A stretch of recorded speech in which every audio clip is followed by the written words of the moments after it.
Hello and welcome to another Imperator roam. It's a DD. You can tell that they watch my videos, right? Can't you? This got to be a reference to my mistake from the last week. So in case you missed it, when I uploaded my last dev diary video, I accidentally just called it DD, because that's what it was called in my rendering software. And I forgot to change the title when I uploaded it. So the first, few people to see the video saw that it was just called DD, which is kind of funny. But yeah, it's an Imperator DD. I love it. The references, I love it. Anyway, let's move on. So, what have we got to do today? Today we'll be looking at some of the more significant balance changes coming to the game with the advent of the 2.0 release. Firstly, we've got Manpower. Alright, so the way Manpower works at the moment is a little bit iffy because of no attrition, or effectively no attrition. Due to the supply wagons and food, the chance of you taking attrition in the game is incredibly low. So Manpower starts being an issue when you're really small, because you don't have the population to really support an army at all. But there comes a point where Manpower is no longer going to be relevant. As soon as you gain more Manpower month than you lose in battle, that's when Manpower becomes absolutely irrelevant. So it does need balance changes. Due to the levies and legions feature being added, Manpower is undergoing a few adjustments. Simply put, Manpower from POPs is being increased, where the expected number of years for Manpower to reach the maximum cap is being reduced. This effectively means that your monthly Manpower will go up, whereas your Manpower pool will remain broadly similar to before. Okay, why these changes? Well, with levied units being proportional to your population, we found that fielded forces tend to be larger than if one builds armies one unit at a time. Combined with the fact that levied pops do not contribute to resource income, this usually results in significant waiting periods in between conquests, something that could often feel like a hard block. Of course, these changes don't offset the need for good pop planning, they merely mitigate some of the increased potential for attrition and casualty damage. I think without a change to the way attrition works, this probably won't be good enough as a balance change.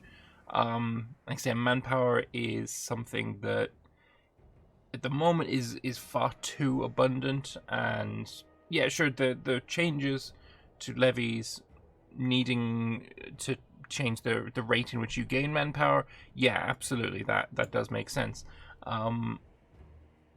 But I don't think this is quite enough of a change. It doesn't fix the main issue with Manpower for me.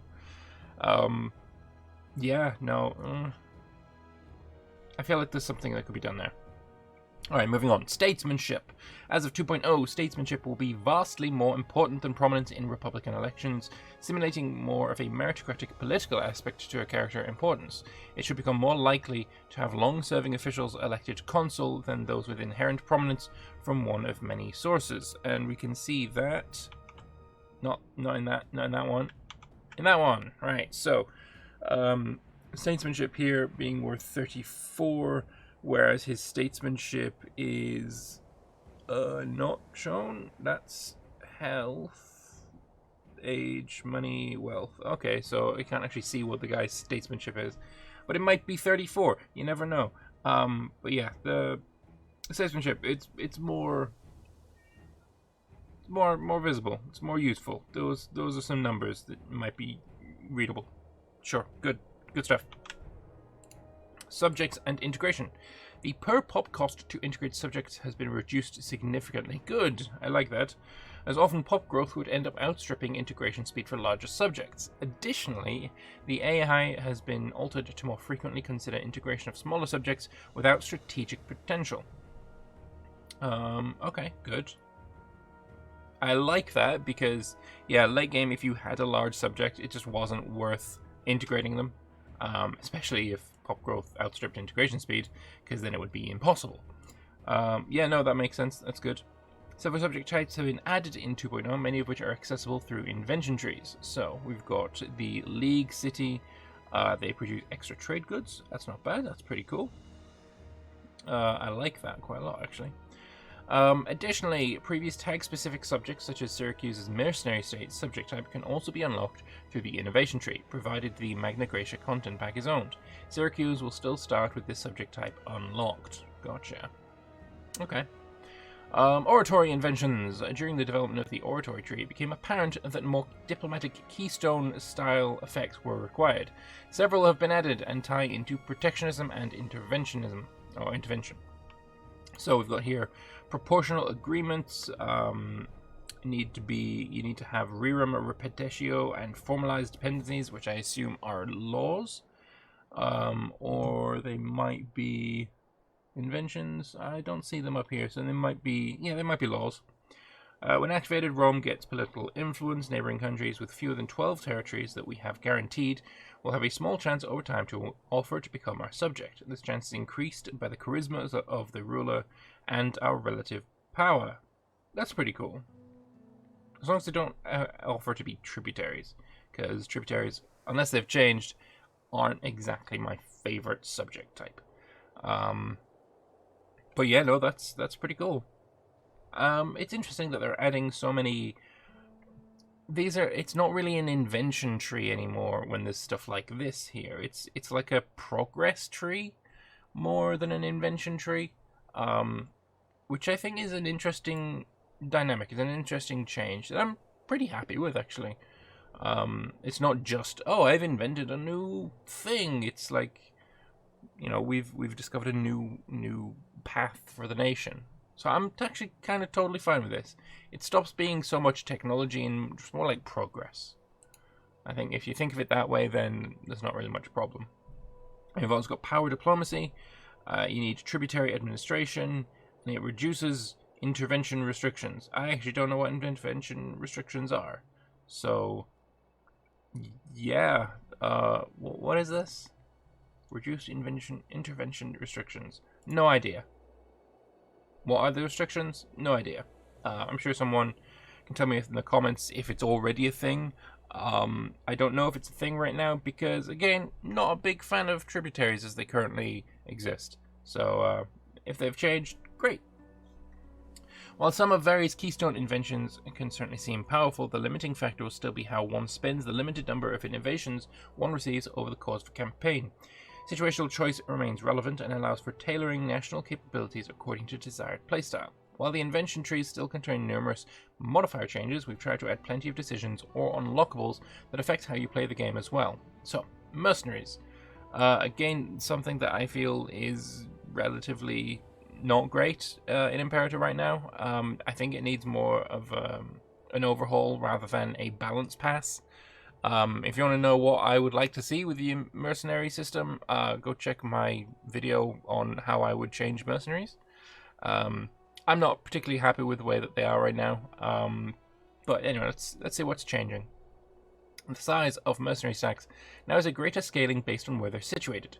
This ensures that they remain long-term viability and allows you to better grow mercenary bands for your own nefarious purposes. This functionality previously existed but was heavily reduced due to the propensity for ludicrous mercenary stacks.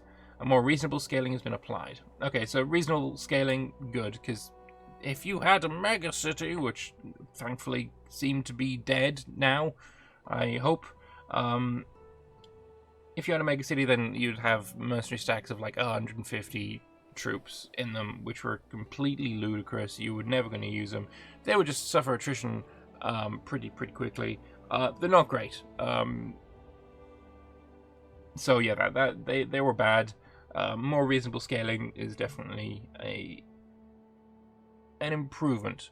I would also like to see that maybe as the wealth of a city increases, like if we're staying with this system that I don't like, I would like to see that if the wealth of a city was to grow, the mercenary army would actually become better equipped. So instead of being filled with some light infantry, they would instead become heavy infantry. If instead of it being a bunch of light cavalry, there would be heavy cavalry. Just like one-step upgrades and such, and that would be pretty cool, I think. So, Also, apologies for the cat in the background. He's a bit meowy right now. Anyway, holy sites and treasures. Due to popular demand, you'll now be able to remove treasures from holy sites not in your pantheon without raising said site to the ground. Fantastic! That is so welcome. So now I can move the holy sites that I want to move as much as I want to move them. Interesting that it's from holy sites not in your pantheon, so you can't switch around. You can't switch them around if they're not in your pantheon, it seems. Sorry, if they are in your pantheon, you can't switch them around. Which, considering, like, if they're in your pantheon, they have a holy site, it's tied to a city. Maybe you think that something that is in one of your pantheon sites, cities, would be better served in a different city. You'd have to remove it from your pantheon, then take out the item, then put it back into your pantheon. It would be a whole hassle. But this is still really, really welcome. So welcome. I like it a lot. Yes, very much so. Okay. Yeah, nice. Additionally, holy sites have been given more prominence in the UI, where holy site image now replaces the city status image and will also show any treasures currently in the treasury. Good. That's nice. I think the holy site symbol is literally this one here, which is kind of cool. That's nice. Can we see it actually in any of the other? Sort of see it maybe in the background. If we can see a holy site here, maybe. Nope. Any in here? That's the same image. Okay, maybe not. Actually, this might be it. These are the holy sites, but we are in the religion map mode there, so it kind of doesn't count. All right, moving on though. Province of Latium. Treasures are a gameplay feature that were previously very difficult to interact with, as many of you have pointed out. These changes ought to mitigate some of those concerns. Lovely. AI expansion. While very difficult to balance optimal play and historical accuracy for the AI, we've changed the way that AI evaluates potential wars. This puts a greater emphasis on going after claimed land and reduced likelihood of expanding into tribal territory for non-tribal governments, and a greater likelihood of engaging in more evenly matched warfare between regional powers. In practice, this results in better expansion for our classic great powers such as Rome and the Diadochi, and fewer snaking conquests into low-value tribal terrain. Of course, Imperator remains a sandbox, and games will not play out the same way twice, where sometimes Rome may fall, other great powers may rise to take their place, like Tuscia. Rome is a client kingdom here. Arheo's also shared a couple of images of late game Imperator Rome, where he's left the game on all night and had a look at it, so we will go and take a look at those as well. Of course, this is Arheo's Twitter. You can find that on Twitter. This is the map mode printer thing, where you can see that Rome is expanding into Greece. There's a little bit of going into tribal land, as you know, as he said, AI is still a sandbox, but mostly it's going into Illyricum, Greece, a little bit of Asia, and then again a little bit of snaking up here, because why not have a little bit? It also looks like he's started going into Africa here and also into Egypt. Speaking of Egypt, this is the Antigonid Kingdom, who have decided, after their stellar mission tree, it seems like maybe they've gone with the eastern path and lost the west. But what they've done is managed to get most of Anatolia. They've gone down into Mesopotamia quite handily, and they've also gone into Egypt and conquered all of Egypt, which is pretty cool. Yeah, scary Diadochi. Seleucids still exist, kicking around in this region, nowhere near as powerful as they used to be. Thrace completely gone, I guess, unless that's it there. But yeah, that's an interesting late game scenario. Carthage no longer just completely mauled Iberia either, which we so frequently saw. Interesting stuff. Got another couple as well. This is Rome again, doing really nicely, going after Carthage this time. This is all AI, so for people who are very worried about Rome not going after Carthage, Rome will now go after Carthage. This is the year 602. So yeah, very, very nicely done.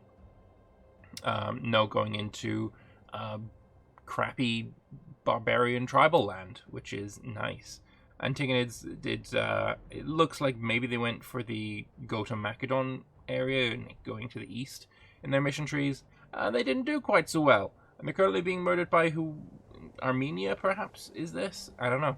But, yeah, that's looking like a decent Rome. Very much like a decent Rome. And then finally we have this one here, which I assume is not the... that's definitely not AI. This is his own gameplay, where he's conquered fucking shit ton of land. So if people are worried about, you know, oh, we can't form historical borders before the end of the game, you're wrong, clearly. Unless this is... Actually, no, this is completely AI and console command integrated, because all the borders here are identical. I will say, though, now that I've you know, thrown shade on people who say that, it is already possible and always has been possible to get, you know, historical borders by their historical date. You're just bad. Anyway, but now there is a new invention. I think it's for all empires, not just Rome. But if you are a diplomacy and you want to become, if you're democracy and you want to become a kingdom, you'll have an easier time of it, but you will have to fight a civil war to do so, which I think is a really cool way of doing it. I think that's actually kind of awesome, because one thing I will say the Imperator doesn't model well is a democracy's decline into tyranny. It should be something that you don't want to happen as a democracy, and it should be something that you continually have to fight to not happen, rather than it being something that is so very difficult to make happen. Like, when I'm playing Rome, I would love to become a dictatorship ASAP. The problem with it, though, is it's incredibly difficult to do. Like, incredibly difficult to do, and it involves quite a lot of RNG. And it shouldn't be that way. It should be very easy to do, and something that you don't want to do. And very easy, meaning it's something that will happen if you don't actively fight against it, is what I think should happen. But yeah, having an entire revolt to stop you from just, oh yeah, no, I'm a dictatorship now, is pretty cool. It's pretty cool. That will be a fun war to fight. So I'm looking forward to it. He's also shown the Delta in Atlas mode. I don't think I can see anything new that we haven't seen here yet. We've got the road system being shown in the dashed line. Various cities, the temples. It looks nice. It looks nice. I'm not sure how much time we're going to spend in Atlas mode, but yeah, it's not really for gameplay though, is it? It's for nice screenshots. Some more on-map representation. Looking nice. But this one is what it looks really cool, because now you can definitely see the difference between your flanking forces and your frontline forces, and also there's a bit of, you know, undulation, let's say, pushing back and forward in the main lines. I don't know if this is the case, but I would love it if these were to move forwards and backwards depending on who was winning at the time. That would be really, really cool. It does look, however, like that is not the case, because this guy down here is losing pretty nastily, and it also looks like he's pushing them back here, so maybe it's just because he doesn't have cavalry and he's not actually pushing them back. I don't know. It wouldn't be nice if there was a bit more animation here. I think it is just static and he's just offset the images though. Apparently this might not be a bug. I don't know. Ghost baby. And then finally we've got some more info on the Roman levies, who are going to be able to raise just ungodly amounts of men. 38,000 men from Italia. I assume at the very start of the game. It's kind of crazy. Yeah, they're going to be able to raise quite a lot of troops. So it's going to make early game Rome quite scary. But anyway, let's go back into the dev diary and have a look at the final mission for any successful Diadoche. So, Ave again. This time we'll be looking at the last mission, coming with our expansion, Heirs of Alexander, a shared Diadochi mission designed by Twin Trecula, which is available to all 5 successors when they complete 2 specific missions from their unique set. So, for example, Egypt must complete Eastern Border and Fastalocracy. Named Diadochi Empire, this mission provides a late-game challenge and thus expects you to already be a large nation, and directs you to establishing a new kind of realm that will fulfill Alexander's dream of a lasting empire. It also sets out to draw up what might have been if a historical lasting unified Hellenistic empire were to dominate the Mediterranean instead of Rome. The end goal of the mission, apart from lasting government institutions and a strong dynasty, is uniting common identity beyond cultural and tribal differences, an alternative to Roman citizenship in real history. As a result of its endgame nature, the tasks of the mission have steep requirements, sometimes providing a place to sink your wealth, but offering unique and powerful rewards. The resolution of its tasks will also sometimes allow you to decide between alternate ways to shape your universal empire. Since this is the mission tree to the strongest, naturally. Going into Persia, to the Indus, to the ends of the world usually means going to, like, Gibraltar. Nice, okay. The right-hand path will set you up with claims on Alexander's entire empire in case they have been lost via the Epigoni event, which probably will be the case if you've gone through 2 missions already, and then ask you to conquer any core regions of Alexander's empire which remain independent, so Macedon, Mesopotamia, and or Egypt, depending on which lands you already own, and give you a choice on how to govern them, with direct rule over such a large empire being quite taxing. Conquering all of Persia and reclaiming the lands west of the Indus are optional objectives later on in this tree, which will guide you into fulfilling the requirements of the Reunite Alexander's Empire decision, which, as before, changes your country's name and colour. Although, if your ruler does not have the blood of the Argeads trait, it will be named the Macedonian Empire rather than the Argead Empire. Interesting, because this Reunite Alexander's Empire decision used to give you the blood of the Argeads trait. I'm fairly confident of that, and we can check that. So say I am the Seleucids. We have a look in the decisions, which I believe is in Nation Overview. Reunite Alexander's Empire. Where is it?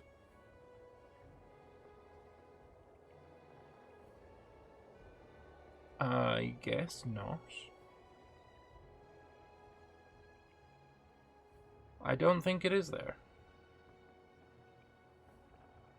No, it isn't.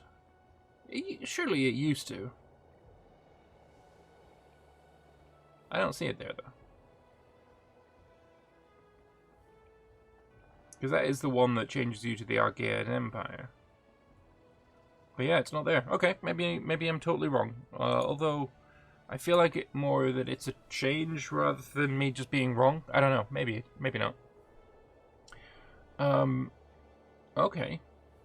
But that's cool. Being called the Macedonian Empire rather than the Argead Empire is kind of neat. To live up to the Empire of Old, you must ensure your capital has a great work, so a decision built and starting wonders such as pyramids, Pharos, lighthouse of Pharos, that is, etc. count, ensuring it is a lasting metropolis. Yep, makes sense. For this vast empire to function, the food supply must also be organized properly. Inspired by Roman bread dolls, it'd be quite the undertaking to ensure the poor are fed and order is maintained, and your choices in handling this matter will have lasting consequences. Well, first off, we'll check what this is. This is, I guess, when you've conquered a place, you can let them release them as a satrapy, which is kind of cool. I like that. I guess this will be quite painful, whereas, yeah, letting them be a satrapy is kind of neat. And then we've got here the Granary of the Mediterranean. So you can appoint someone to the head of the police. Army sufficient for this task. Okay. Interesting. Okay. I like it. Parallel to this, the left-hand path demands that you have the Empire government form if you are to manage such a large realm effectively. Before inviting you to patronize the gods and asking you to assemble the Anthologia Philosophici, 9 unique scholarly treasures scattered across the world which will be combined into one to prove your dominant position as the center of learning and ensure the survival of the world's knowledge for posterity. That's cool. Combining a bunch of treasures in one is kind of neat. And that's wow, that's a fucking powerful treasure. PopCap plus 15%, research points plus 55, 15% extra trade routes, noble happiness and outpost. That's really powerful. That is really, really powerful. I like it quite a lot. That's super powerful. Collection of books. Nice. That's cool. That is really, really cool. Further, you'll be tasked to establish a bureaucracy to oversee the Empire's administration and decide on how its candidates will be picked, as well as to patronize philosophers, inviting skilled characters from across the world to the capital. A royal school will be established, granting all current and future members of the ruling dynasty by blood extra skills in a chosen category to ensure the Empire's leaders are up to the task. That's cool as well. Not only that you're going to get more skills, but you get to actually choose. Like, you can choose what direction that you're going to educate your kids with. I like that quite a lot. It's cool. Nice. So you can choose which school that you want them to follow through with. Nice. I like it.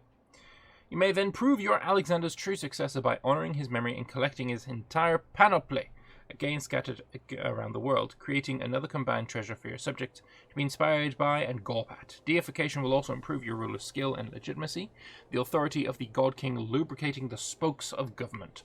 After all that, you may finally achieve Alexander's dream of a peaceful, world-spanning empire free from the cultural divisions of the past, something which your closed-minded subjects will be loath to accept.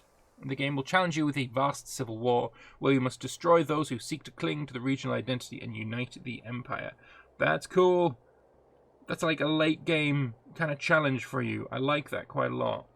So you are the Macedonian Empire here, and you have to fight the Satrap Coalition, who control really powerful regions of your empire.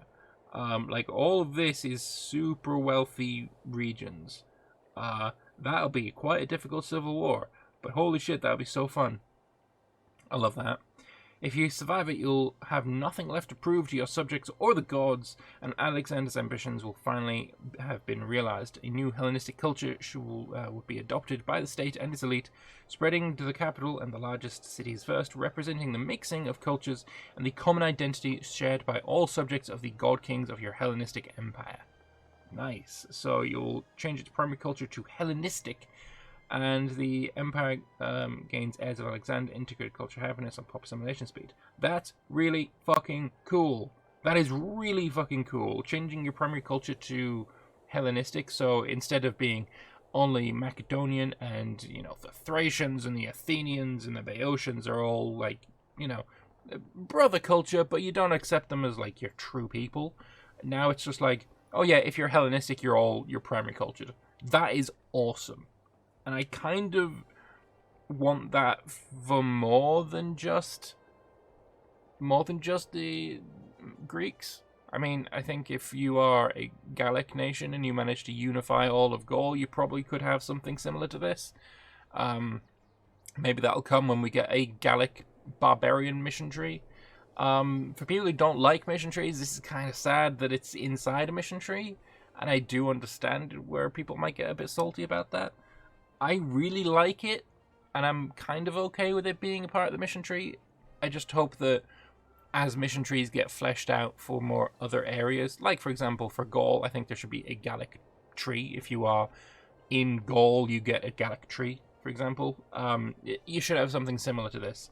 Whereas, when you've united all of Gaul, you have a big civil war. Some people might not like that you are trying to unify them. And then you have that civil war. If you win it, everyone in the Gallic culture group is now your culture. Yeah, that'd be cool. I like it. This is an interesting late game kind of deal for you. I love it. I think that's really, really nice. That's really nice. This has been a great DD.